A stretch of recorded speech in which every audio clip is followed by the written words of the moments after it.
To another episode of Field of 68 YouTube channel. If you're watching on the main channel, be sure to check out the Best Bets channel as well. You can find that in the description down below. Check that out. We are the Three-Man Weave. The show is presented by BetRivers. I'm Jim Root. I've got Kai McEwen, Matt Cox on either side of me, whatever one. I'm sure they're there. But fellas, we had a big day of basketball yesterday, almost 80 games. I know you were hooping last night, Kai, yourself. You had some rec league playoffs. We Did did. you take anything away from the games that were played in the collegiate level? Jim, my takeaway is UNC is terrible. They got the talent, but boy, are they poorly coached. And we talked about this. I ranted about this on our podcast last night. Hubert Davis is not a good coach. He allows Caleb Love to do whatever he wants. That's a bad strategy. His play calling, Matthew, is terrible. I could go on and on. I won't really beat a dead horse here, but summary, UNC's in trouble. Hubert Davis, you're on the fence, man, for me.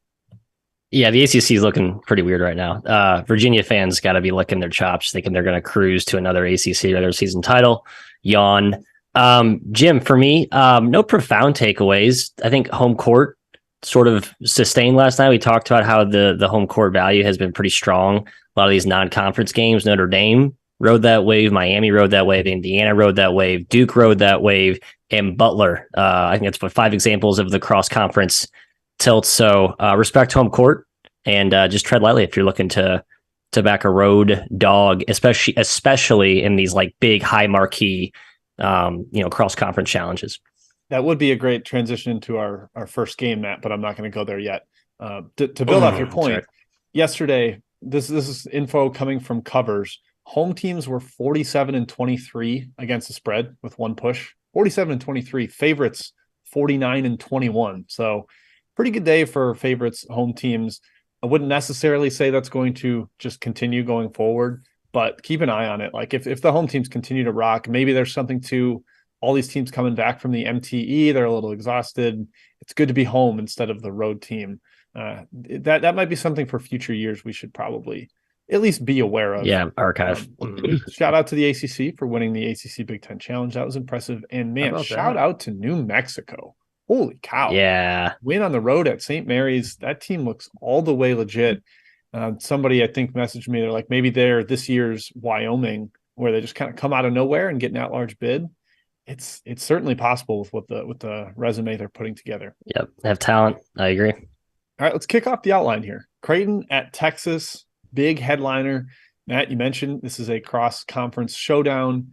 Blue Jays heading down to Texas. This is a team coming off the Maui trip. That's always a little bit difficult. Coming back from the island, they've had some time off, but still could be rather difficult. I think only Cincinnati has covered teams coming back from the island. They were able to blow out NJIT. Man, I've got other concerns, more about ball handling here. I'll get into some numbers in a bit, but are you leaning towards the home team just on principle here? Yeah, I am. And the numbers come down a half point. I think it opened at 7. It's at 6.5 pretty much everywhere right now. If it got down to 6, I'd be tempted to ride with the hook'em horns, Mr. McKeon. We talked about on our podcast last night. I think Ryan Kalkbrenner could have an edge up front if Creighton can get him the ball. And I think that's where they fail. The pressure that Texas could put on you on the perimeter, how hard it is just to bring the ball across half court, to operate in your offense, to make entry passes. That's what all the great defenses do. Iowa State does it. There's a number of other elite teams that do that. That's the key tonight. If Creighton's ball handlers can make Texas defenders pay and maybe get some straight line drives, get it into Kalk inside where I think he's got an edge over Disu, that's where Creighton has success. But I just don't see it happening. I think Texas has this real juice flowing right now, and I'm probably going to ride it if it keeps falling. Yeah, still a relatively young Creighton team's first road test. They were awesome in Maui, though. They passed my eye test. I was impressed with them. I'm buying them long term. But Texas's home court seems legit. That new building looks wonderful. The environment for the Gonzaga game was awesome. And this is also the best defense Creighton will see or has seen all year, with apologies to Texas Tech. They played Texas Tech, right? I'm not making that one up. I believe they did. Yep. Yes, yeah.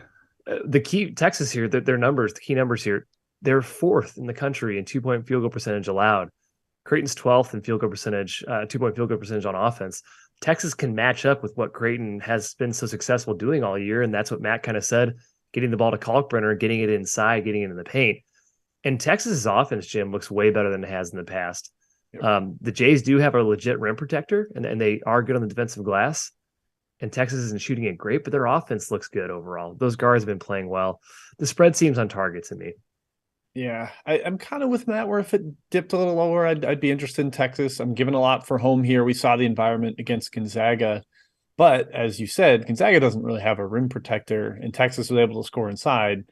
Creighton's got a big time rim protector. I want to talk about Creighton's ball handling real quick because their turnover rate's 14th in the country. It looks incredible, pristine. This team never turns the ball over, but their schedule has been really soft in terms of teams that pressure. They had Arkansas in there, which they turned the ball over 17 times. They had Texas Tech, where they turned it over, I think, 13 times in the first half before completely cleaning it up in the second half.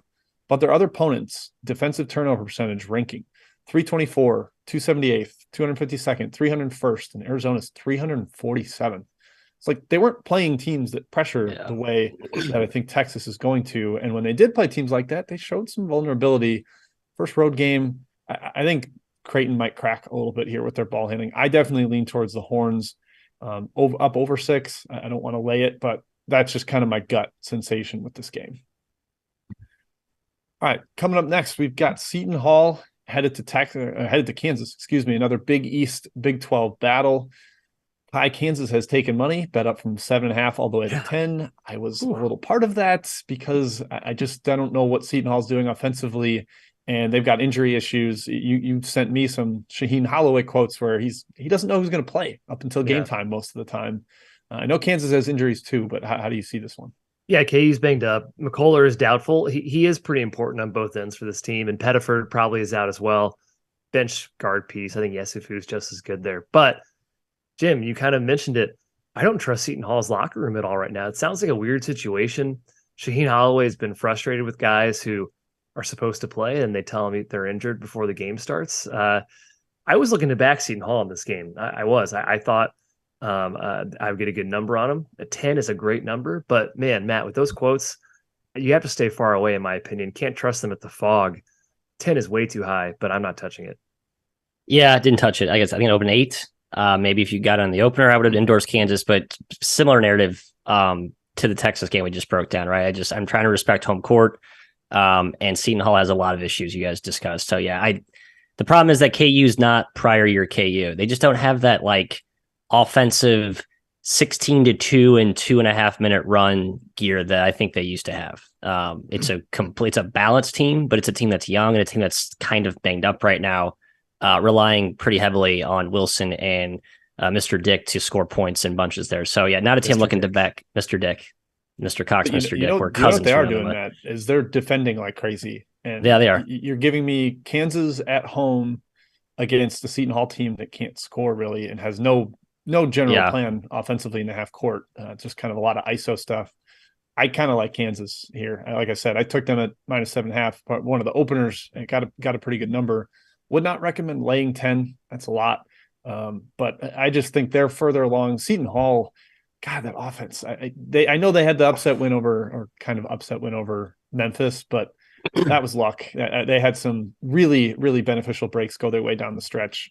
Lost to Siena on the neutral floor. Like, I don't know. I'm not as sold on the Seton Hall team as I thought I was going to be coming into the year. They should be even better defensively than they are. Potentially an under, but I think it's going to be a lot of time. Yeah, under, you're right. That might be the play. I think it'll be inefficient, but there might be a lot of possessions. All right. There's going to be a lot of possessions in the mountains, though. Matt, we're going to talk about our Utes here. They are hosting Arizona. I loved seeing somebody in the chat. I missed who. I'm sorry, but they said Utah could be a pace taker here against Arizona. Pretty much everybody has to be, Matthew. Arizona just gets the ball and they go, whether it's a make or a miss. They want to play in transition. Are you worried about that at elevation at all? No, I mean, Zona ran them out last year, correct? I was trying to find the results from last season. 97-77 last year. Yeah, and that's sort of the concern with Utah, but I did take Utah here because I am a subscriber and basically lifelong beholder to the Craig Smith fan club. So yeah, I did take 7.5 or 7, I think. This year's team matches up better, and Utah's been quietly solid the last 4 games. They were hurt to start the year. I think Marco Anthony back is absolutely enormous for this team. You look at their top 7 guys, it's pretty legit. They actually have size up front this season. Obviously, Zona's size is a little more physical and stronger, more brute force up there, but I think they can withstand to some degree the interior onslaught that Zone has been putting on teams so far. I just think it's going to be a closer game than people think in elevation. First conference game of the year. I think that maybe catches, sneaks up on Zona, and we have the Maui coming off the island factor, Kai. So go Utes. Yeah, who knows if that's really a factor. I'd love to get some hard. It could be BS. I'm gonna cling to it though. I'll cling to it anecdotally. Well, Arizona looks like a top 5 team. They ran through Maui and they were up big on Creighton before that game turned close at the end. Utah is definitely a tough place to play. I think everyone's pretty well aware of that. But hey, Sam Houston beat them here. The Utes are 0-2 against top 100 teams. This is the best team they've played by far. They do have a good interior defense, Matt. You're right. That's huge against an Arizona team that's kind of looking to go inside and penetrate. But Arizona can also shoot. They have a ton of shooting, and I don't think Utah can keep up with them in the run. I think Arizona can get in transition. Like Jim said, they're probably a pace taker because who isn't against Arizona? And heck, Utah's been playing pretty fast offensively too. I would think Craig Smith would want to slow this game down, try to make it a crawl, but it's tough to do against Arizona. I'm not fading the Cats here. I also did not take them as well, Jim. Yeah, last year Utah was not a fast team, and this game was 84 possessions. The game at Utah between Arizona and Utah, like Arizona totally sped them up. I'm concerned that could happen here. So while I'm with Nat on my gut lean, home dog Utah, a team that I'm pretty high on this year, I wasn't able to pull the trigger on this one. I ended up sitting it out. Hope my Utes get the W, but Arizona, boy, they looked like a juggernaut on Maui. All right, next one up, also in the Pac-12 here. Got another road favorite, UCLA, Kai. Been solid, but they went 0-2 in that event in Vegas. Now they go to Stanford, a team that I know you have seen in person and we're not thrilled by. Do we think that the Bruins get a big road W to start league play? They quietly need this game. They have 0 quality wins so far, and the Pac-12 is pretty down, as we're well aware. I think they get it done here. There's not much home mat for Stanford. UCLA's look solid. Stanford hasn't been good. Their offense is terrible. It gets stuck in the mud. Maybe they can muck this game up, make it a little physical. I just don't see UCLA getting that bothered by it. Now, Jalen Clark, check his status. He has been very good for the Bruins this year. Maybe he means a little bit of something in this game, but they still have plenty of talent. The line might be a touch high at 6.5, but I'm still sort of leaning towards UCLA. Tough to figure out UCLA. Like, I'm not going to, put a black mark on the resume because of the MTE in Vegas. But I mean, outside of that, they've just looked really good against not great teams. So it's sort of a team I don't feel super confident laying the points. But this is a spot I had UCLA circled. I just don't think Stanford's home court is worth much. It's kind of a sterile place to play. I think UCLA, inspired or I guess motivated by the first conference game, looking to maybe prove that they actually are up to playing against top tier competition. I think there's some qualitative juju in the favor of the Bruins, Jim. And this Stanford team, man, I don't know. Just doesn't do it for me. Yeah, not a huge fan. I think Jalen Clark was back at practice for UCLA. He's rather important as a defender. You can throw him at Michael Jones or Spencer Jones or any other Jones that Stanford decides to produce, maybe even Harrison Ingram. I would lean towards UCLA too, but the number doesn't feel right.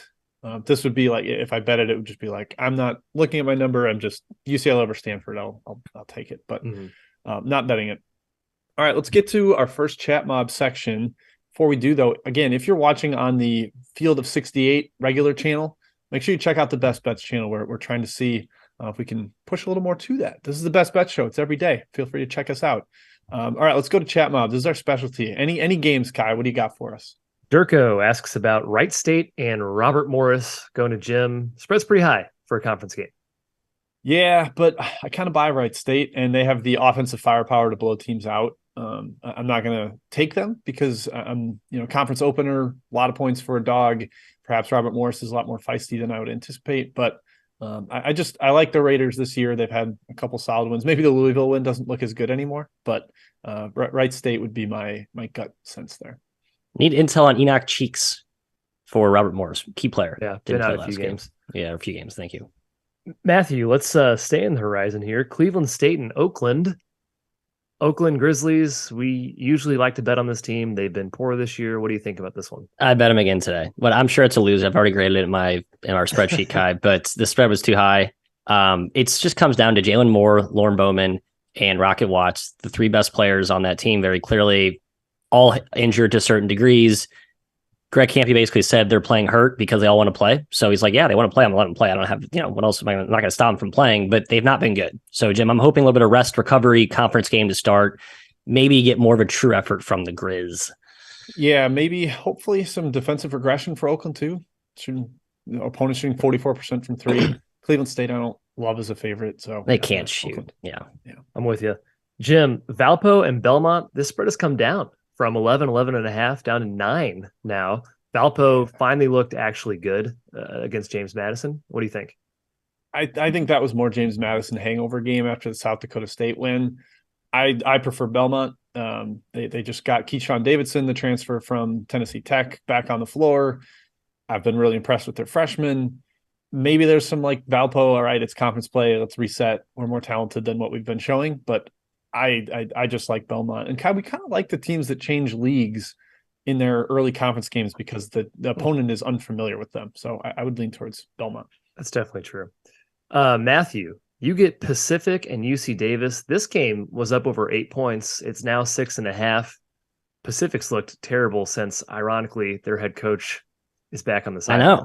That's what's weird. It's like, so I watched the 2 games which he was out, and like the assistant, I forget who it was like the most fiery dude ever. The players were all playing really hard.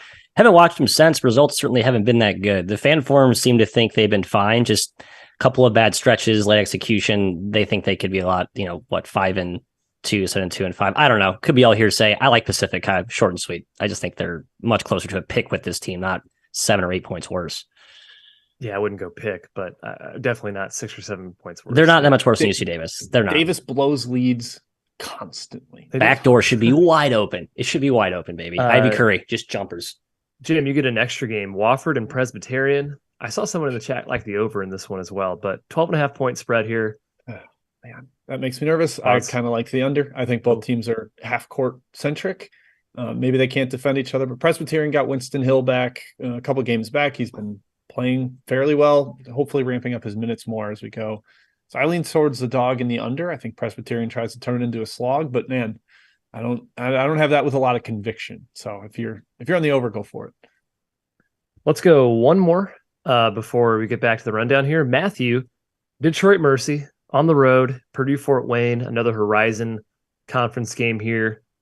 Spread's 4.5.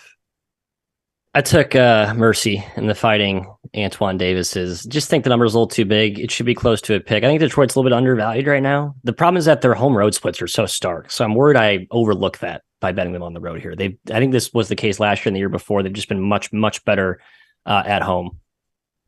Yeah, why don't they play defense? I don't get it. A lot of points. Both teams are going to score a lot of points, I think. Yeah, the over is probably a pretty good bet too. Yeah, that's a simple seems very too simplistic, but I don't know. Totals, that's what wins, baby. Think work. simple. Yeah. Think small, win big for totals. I agree. All right, back to the outline, Kai. Back to the outline, Jim. Let's do it. I'm going to go right back to you. Oklahoma State is headed to UConn. You saw these Huskies just dominate in Portland. Complete smashing of opponents out there. Now, if you dig into a little bit, they did get shorthanded Oregon, an impressive effort, admittedly, against Alabama, but then Iowa State coming off a huge emotional win against North Carolina. Maybe there wasn't quite the same gusto. They got them in foul trouble big time. This UConn team just has so much physicality and depth. Do you really think Oklahoma State can keep it within, 8.5 is where it's at now at BetRivers? This game touched 10, and I nearly stepped in on Oklahoma State. Yep, I thought that was a bit ridiculous. Now, UConn does look like a top 5 team. This team is legitimate. I put a future on them, even though Dan Hurley can't really win in the tournament. Do we see a Portland hangover here? Purdue couldn't cover against Florida State, even though they outplayed them pretty much in every single way. Oklahoma State's not a bad team. They really need this win if they want to keep their at-large hopes alive heading into conference play where they'll get plenty of chances. But nobody can match UConn in size, Matt, in the country, but Oklahoma State's interior is pretty good. They have a number of shot blockers. I worry about Oklahoma State on the perimeter, though, offensively. UConn's perimeter is very long, but maybe Oklahoma State can force turnovers here. Iowa State turned the Huskies over 19 times. Perhaps that's Oklahoma State's path. If it was still 10, I'd be recommending Oklahoma State. At 8.5, with how high possession this game could get, I don't really trust Oklahoma State here. Yeah, I'm with you. 10, I think it's worth looking at the pokes, but I'm not in a hurry to fade UConn at 8.5. UConn and Purdue, Jim, 2 teams I'm tagging like we'll find out like how real the MTE stuff was. Like I think we both are believers in both teams, but to what degree? Like top 3, top 5 good, or more like fringe top 10 good? And I think you'll see the prices for both teams inflated the next 2 to 3 weeks. So we'll see if they can cover them. Yeah, I'm looking at this number. UConn on a neutral was 6.5 over Iowa State. I think it got bet down a little bit. Now at home, they're 8.5 against Oklahoma State. I don't think Oklahoma State's a whole lot better than Iowa State this year, unfortunately.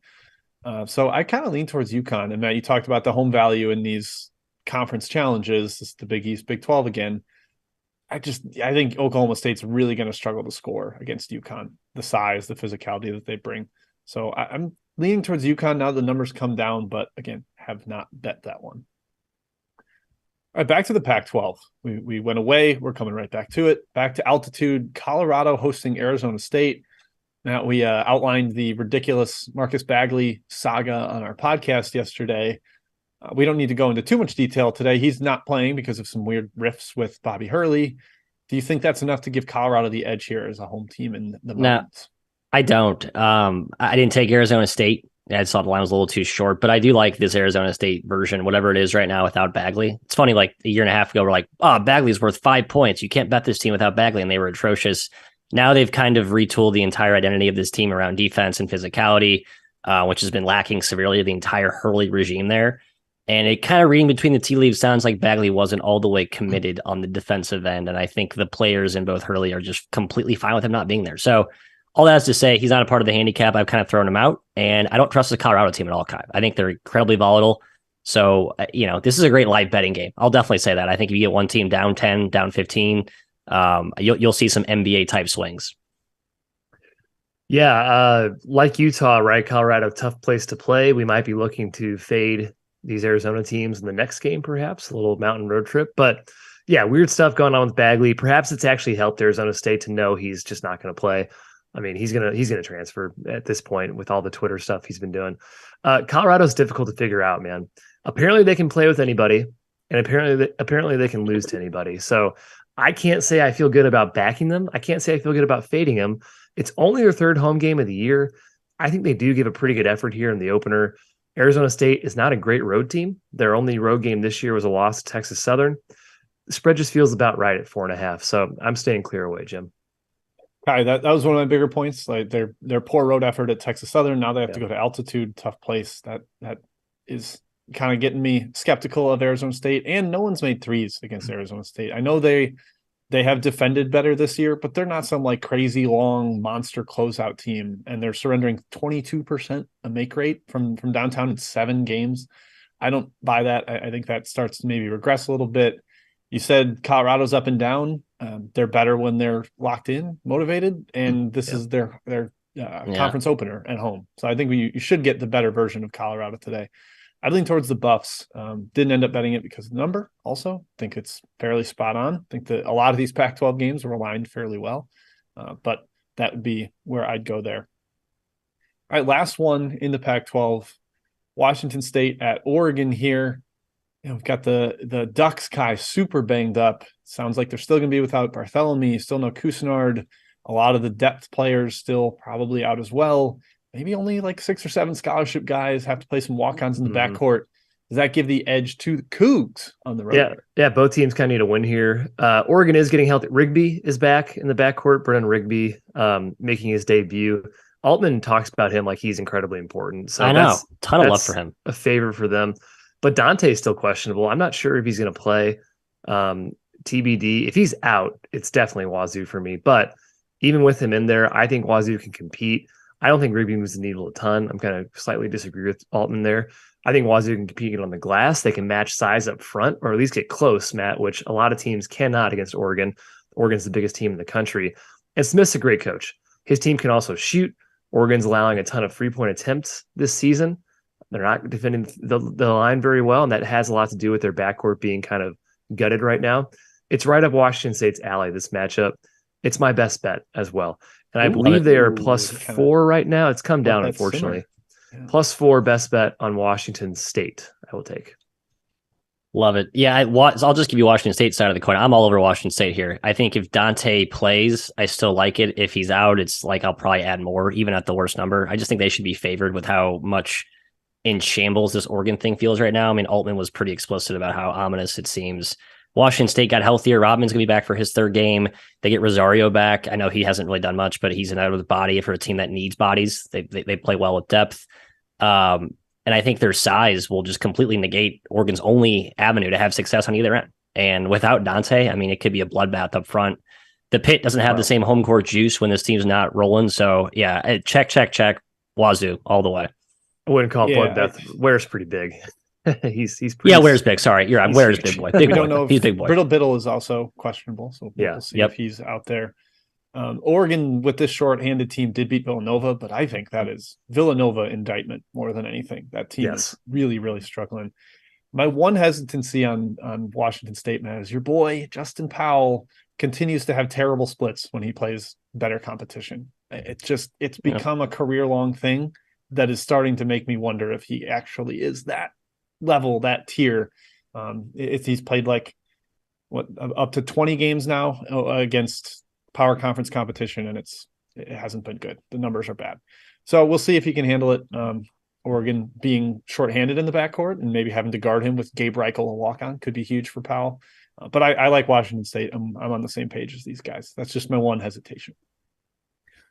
All right, last one on the outline, a mid-major battle that apparently Taylor Bergfeld in the chat is going to be covering tonight. So we gotta have some very intimate thoughts here.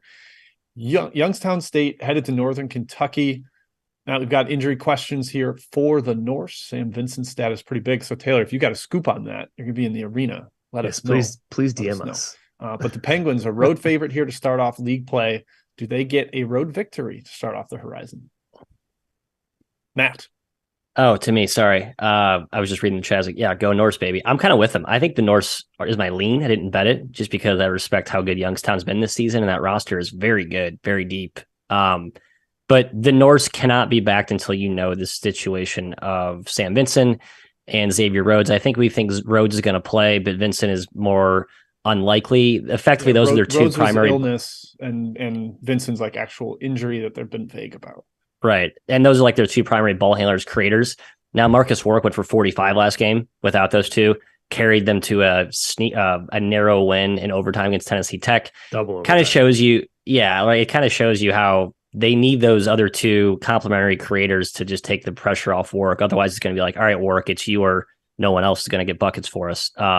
So if both are back, I like the Norse. If one's back, I'm staying away. If they're both out, I'd even lean Youngstown. I think they're that important. I agree. Wink, wink, Taylor in the chat. If you're going to back Northern Kentucky, you have to know about Rhodes and Vincent. They're two starters. They have not looked good without them in the lineup. I mean, Tennessee Tech, double overtime. They won by 8. It was a close game the entire way. Now, Tennessee Tech's been pretty solid this year. I'll give them a little bit of credit. And YSU has been great. They're decent against zones as well, which is key. NKU is going to throw a zone at them. Youngstown has the shooters to kind of combat that. It's not the preferred method of scoring, but they can shoot, and they can definitely rebound the ball. And that's, of course, any zone's kryptonite. That's been NKU's kryptonite this year. If those guards are out, I'm on Youngstown. If they're in, I'm probably leaning Northern Kentucky. Yeah, like I think they're that important where you could be on either side pending their status. Youngstown lost by 1-14 to Northern Kentucky last year.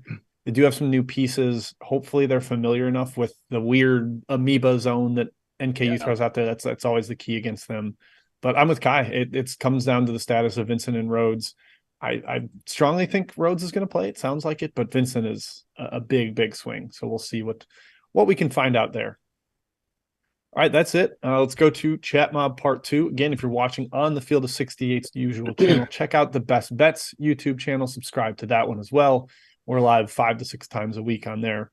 Same time, usually 12 p.m. Central and then 10:15 a.m. Central on the weekends. Kai, what do we got for questions? Rick, among others, have asked about Denver and Houston Christian. And boy, this spread hit 7. And I was like, guys, how good is Denver? No chance this spread should be this high. It's down to 5.5, Jim.